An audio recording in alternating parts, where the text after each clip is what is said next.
और कोई बोलना चाह रहे हैं? नहीं तो फिर भैया बोलते हैं। हाँ, वाणी तो वैसे एकदम सीधी ही है, इसमें क्या कहें, बस पैदा ही नहीं होना चाहिए हैं। ये कह रहे हैं ना गुरुदेव वाणी में, प्रश्न क्यों उठ रहा है भाई? हाँ। प्रश्न रहेगा ही नहीं, प्रश्न रहेगा ही नहीं। जिसने भक्ति जिया है,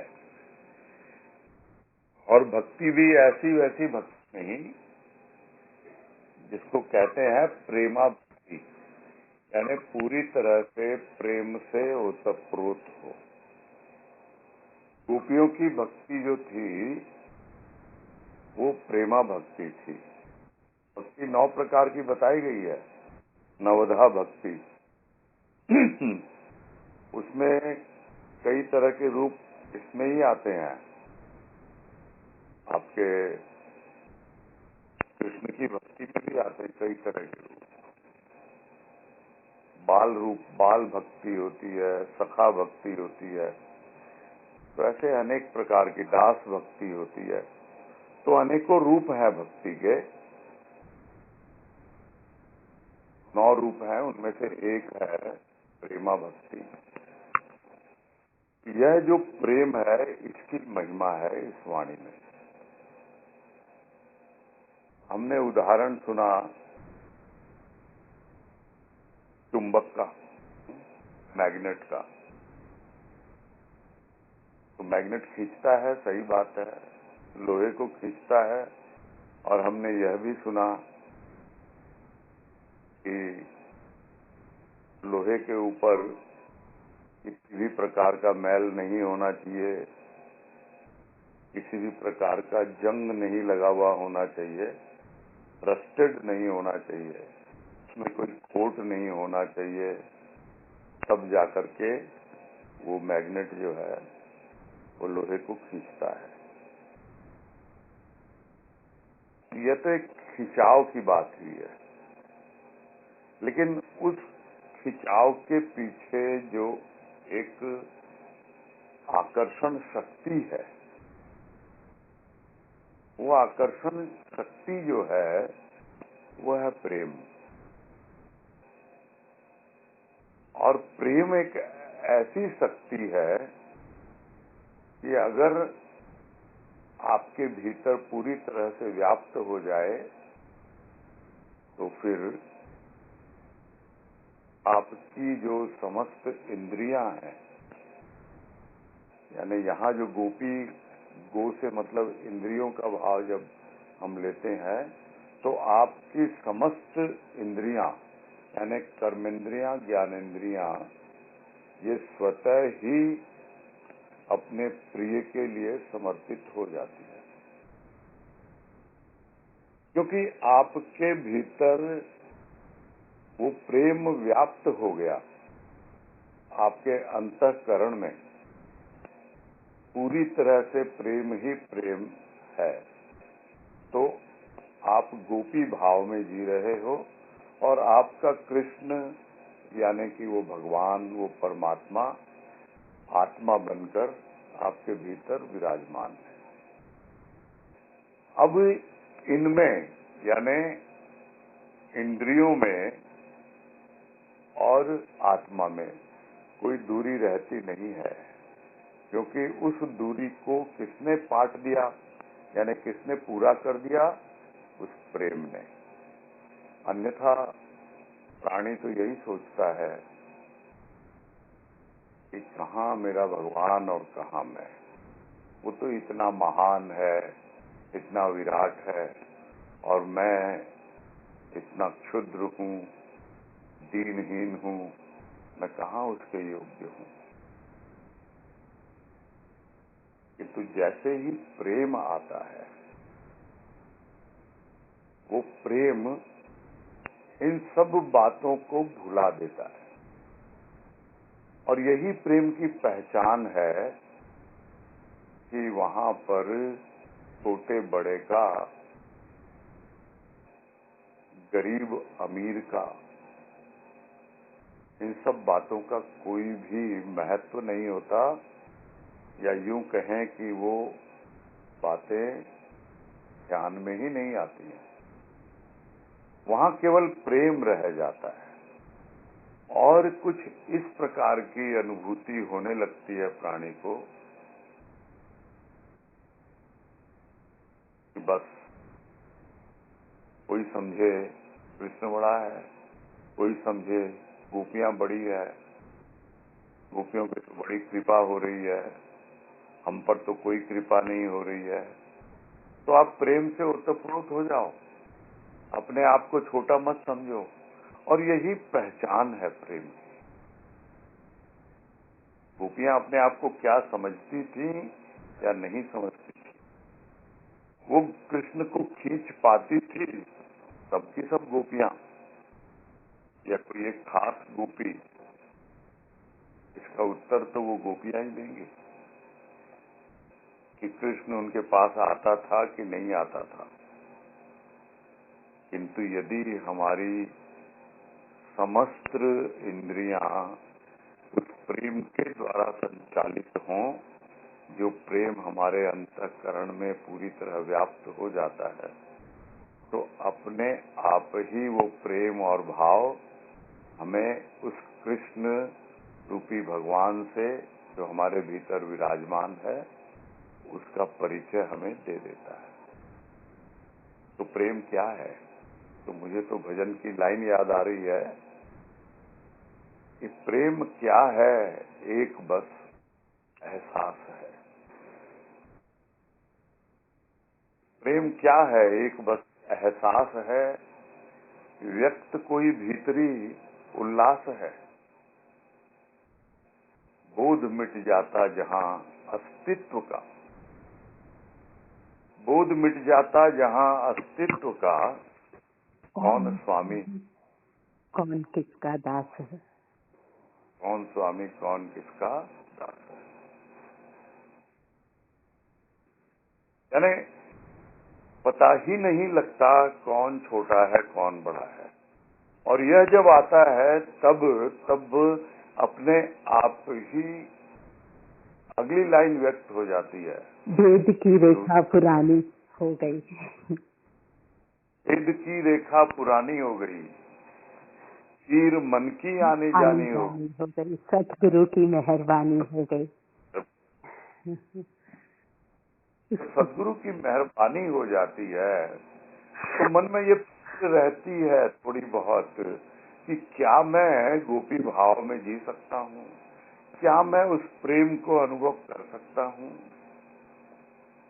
तब वो पीर आनी जानी हो जाती है, यानी अब होती ही नहीं, होते हुए भी नहीं है वो, क्योंकि अब हम दीनहीन नहीं है, हम छोटे नहीं हैं, हम बड़े भी नहीं हैं। नहीं तो कृष्ण बड़ा, गोपियां छोटी। गोपियां क्या बोलेंगी? अरे हम नहीं हो तो कृष्ण का क्या मूल्य है, क्या अस्तित्व है कृष्ण का? हम हैं तभी तो कृष्ण अपनी लीला दिखाता है, रास रचाता है। हमने प्रेम किया है।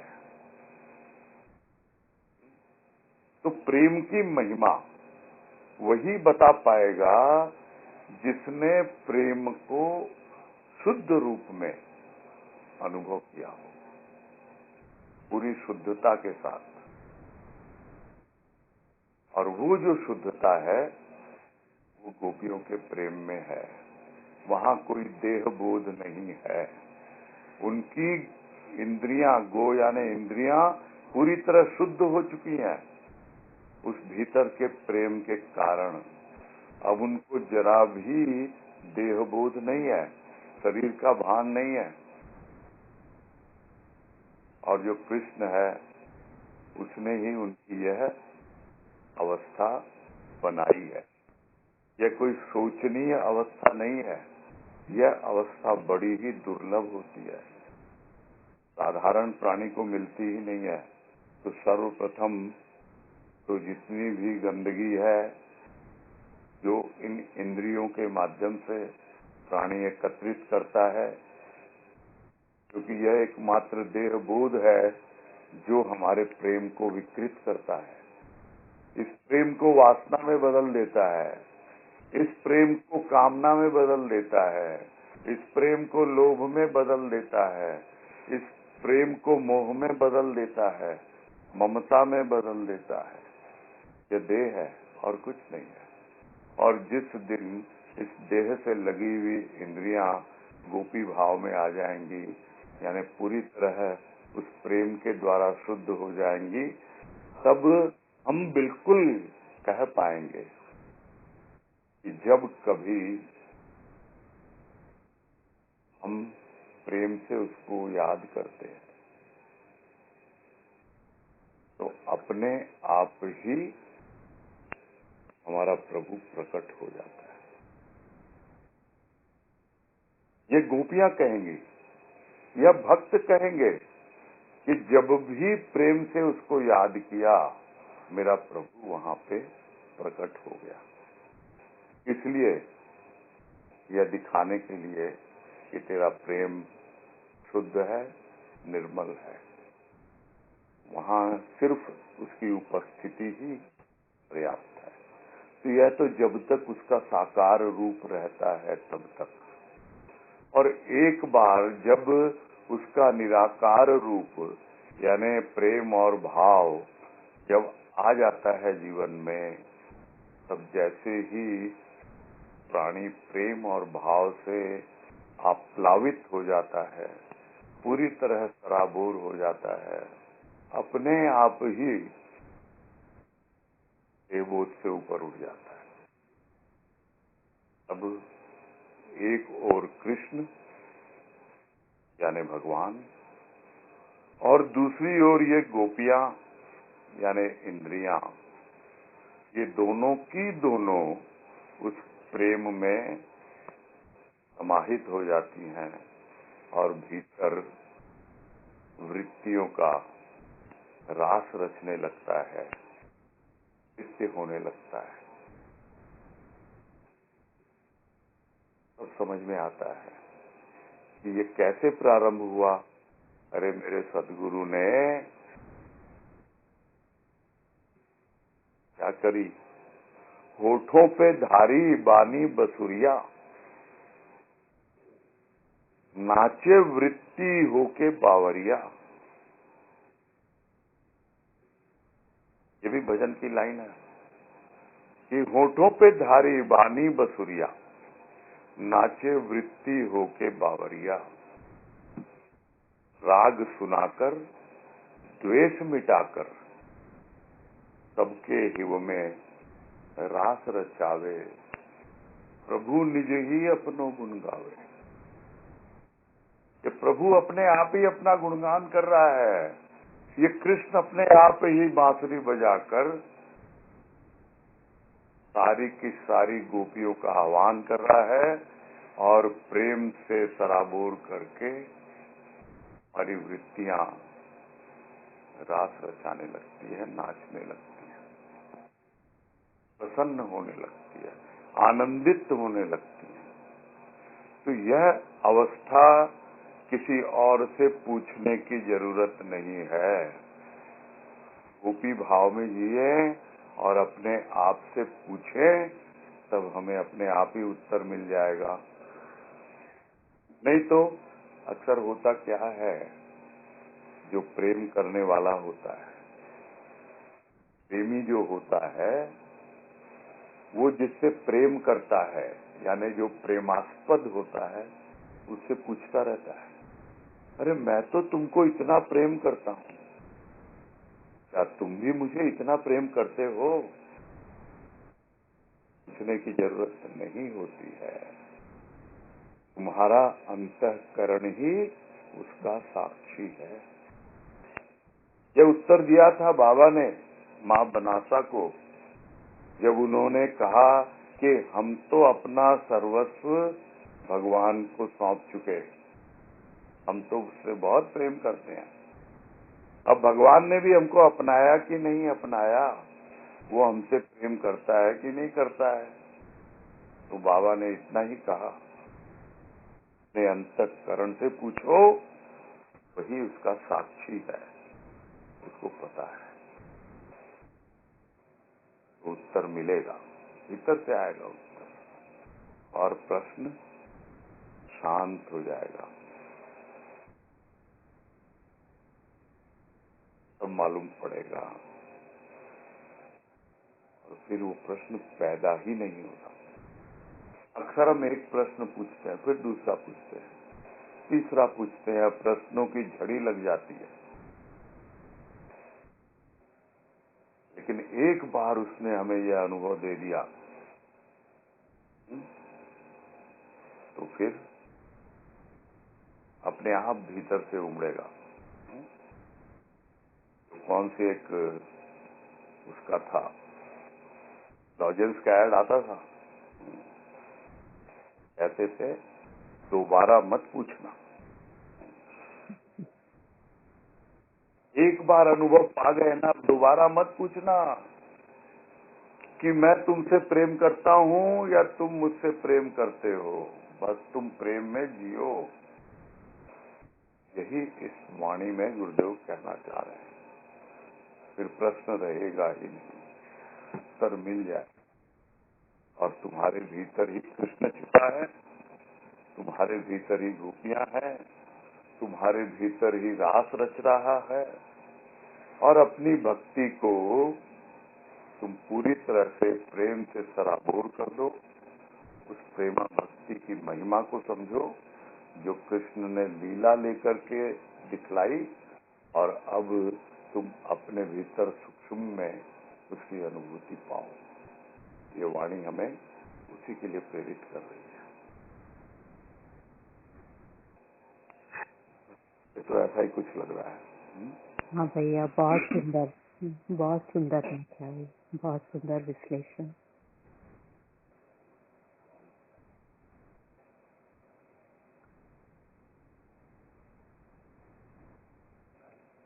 और बोलिए।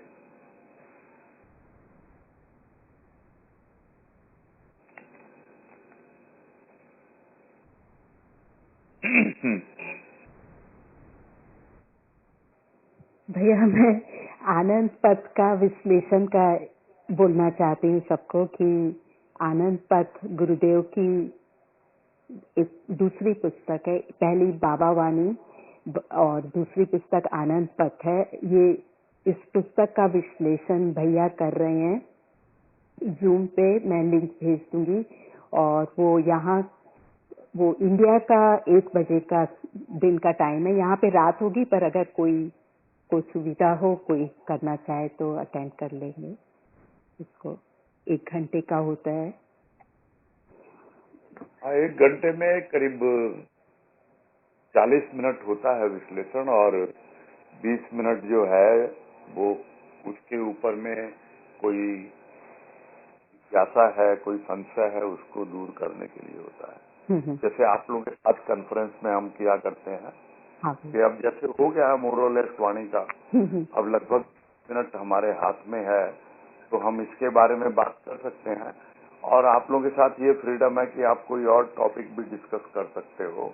लेकिन वहां पर वो फ्रीडम नहीं होती है, वहां पे यही होता है कि आप उसके अनुसार जो हुआ है उस दिन या उसके पहले हुआ है उस लेख से या उस पुस्तक से संबंधित, जो अभी तो पुस्तक का अभी लेख नहीं है, इसके पहले लेख हुआ था नॉर्मल। अब ठीक है, ये आप लोगों का टाइमिंग कुछ ऐसा ऑड बैठता है ना, उसको तो आप अपने आप समझोगे। फिर भी आप में से एक आध, मेरे ख्याल से चेतन का मैं नाम देखा करता हूँ वहाँ लिखा हुआ, तो इसका मतलब वो तो रहता है मौजूद। हाँ। बाकी तो कोई ऐसी बात नहीं है, जैसे जिसकी श्रद्धा हो, क्योंकि अब आप अगर आप लोग भी सब घर में ही होंगे है ना, हाँ, तो घर में अपने हाथ में है, अपना रूटीन उसी हिसाब से हम एडजस्ट कर सकते हैं। अगर नींद थोड़ी बाकी रह भी जाए तो दिन में पूरी कर लें, दिन में थोड़ा एक्स्ट्रा विश्राम कर लें, तो रात को जब हमको आवश्यक है तो जग। ये आपकी चॉइस है ना। हाँ भैया, जी ने रखी बात, इसलिए मैंने उसको थोड़ा सा एक्सप्लेन करने की कोशिश की। मैं बाकी थोड़ा तो सा ये ऐड कर रहा हूँ भैया कि जैसे उसकी रिकॉर्डिंग भी होती है, तो अगर उस समय नहीं अटेंड कर पाए तो रिकॉर्डिंग सुन सकते हैं। भाव प्रेमी ग्रुप को ज्वाइन करने से मिल सकती है, या फिर हम लोग हम लोग भी भेज सकते हैं। हाँ। आप भेज सकते हो। हम्म, अभी क्या है ना, रिकॉर्डिंग में इसलिए नहीं बोलना चाह रहा था कि वो आपके अख्तियार है ना, हम्म। आपकी कस्टडी में है वो रिकॉर्डिंग, मैं कैसे बोल सकता नहीं, अमानत तो आपकी है, धरोहर तो आपकी गुरुदेव हूँ। की है। दूसरा एक पॉइंट में बोल रहा था, दूसरा पॉइंट ये था कि अगर आप बोल दोगे रिकॉर्डिंग भेज देंगे तो फिर लाइव कोई ज्वाइन करेगा ही नहीं। नहीं, इसीलिए मैंने पहले बोला नहीं, और पर कोई रिकॉर्डिंग का इच्छा हो तो हम लोग भेज सकते हैं।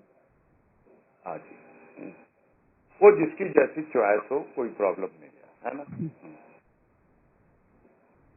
चलो अभी आगे क्या आप लोगों का एजेंडा है? प्रश्न है कोई और जिज्ञासा है वाणी भैया के जी, मैं संदर्भ बोल में रही हूँ, जय या गुरुदेव। अदरवाइज? तो मैं सुधा बोल रही हूँ। आजकल इतनी परेशानी है कोरोना के लिए वगैरह वगैरह, तो उससे मांगते हैं, हे प्रभु सबको ठीक रखो, मेरे परिवार को ठीक रखो, बच्चों को ठीक रखो, औरों को ठीक रखो। तो ये मांगने का जो भाव है ना, उसको ना कम करते करते धीरे धीरे कैसे खत्म किया जाए ना। खत्म तो होना इम्पॉसिबल है शुरू में, तो कम कैसे किया जाए, फिर खत्म होगा। तो प्रेम हम करते हैं, लेकिन मुझे लगता है ना, आधार लिया है तो थोड़ा स्वार्थ भाव से करते हैं। जब उनकी जरूरत पड़ती है उनका आधार लेते हैं और मांगते हैं, हमें ये मजबूरी है, हमें ये चाहिए प्रभु।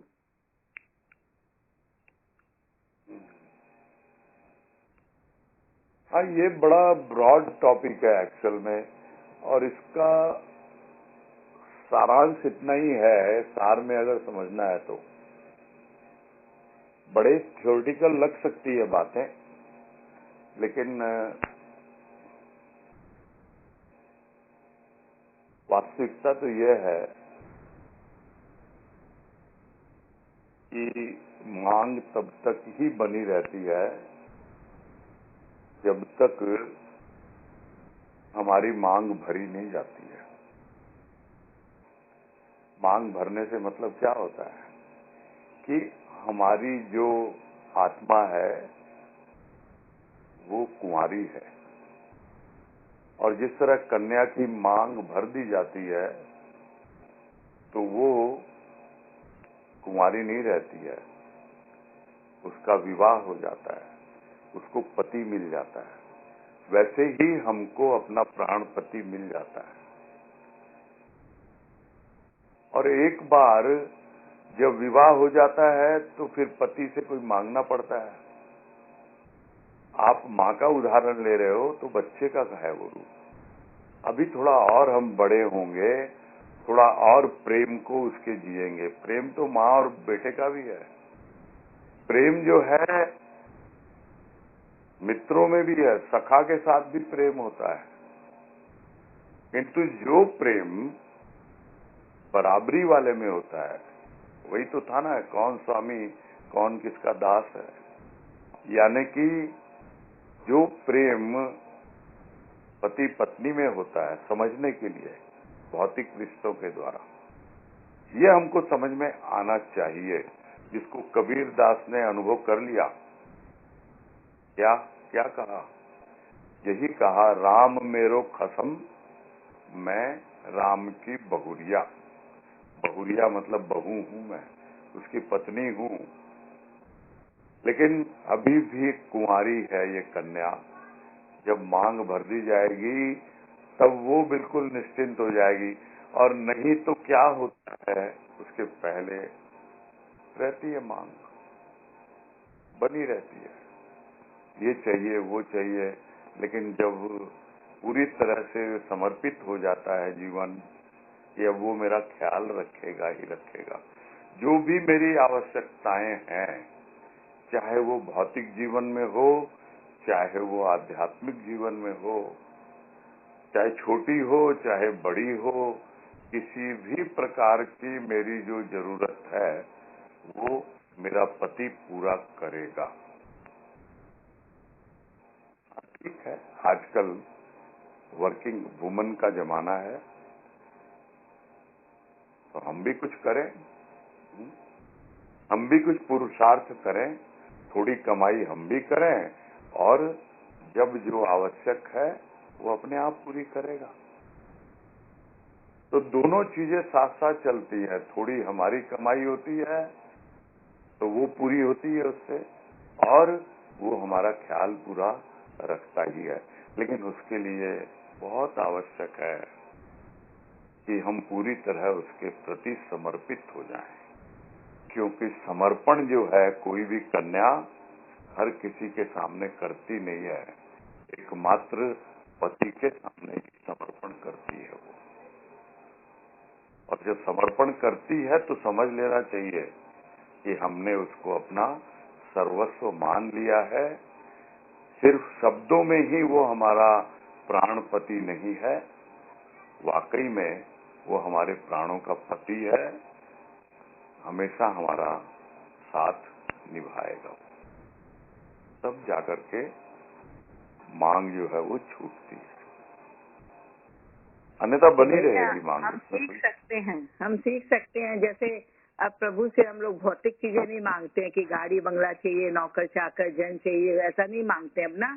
तो जब पहले मांगते थे, तो जब ये हम रोक सकते हैं, सीख सकते हैं, तो हम ये भी सीख सकते हैं ना कि प्रभु से कुछ भी ना मांगे।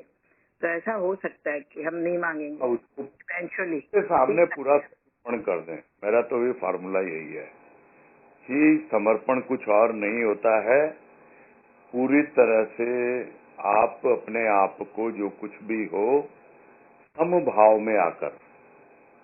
तो समभाव तभी आएगा जब आप प्रेम में होगे, कि प्रेम में कोई छोटा बड़ा नहीं होगा, तब समभाव आएगा। और जब समभाव आएगा तभी कुछ संभावनाएं होंगी समर्पण की, और तब जब समर्पण कर दोगे तब मालूम पड़ेगा कि अब अपने आप को मुझे संभाल रहा है, उसको कुछ बोलने की आवश्यकता नहीं है। धीरे धीरे अनुभव मिलते हैं। सही कह रहे हैं आप कि एक बार में नहीं होता है, किसी का तो एक झटके से हो जाता है, बहुत रेयर केसेस होते हैं, लेकिन हाँ होता है। कैसे भी करो, आप तो करना तो है ही। या तो डाउन पेमेंट करो या इंस्टॉलमेंट में करो, पेमेंट तो करना ही होगा। अभी जाके हम उसके होएंगे।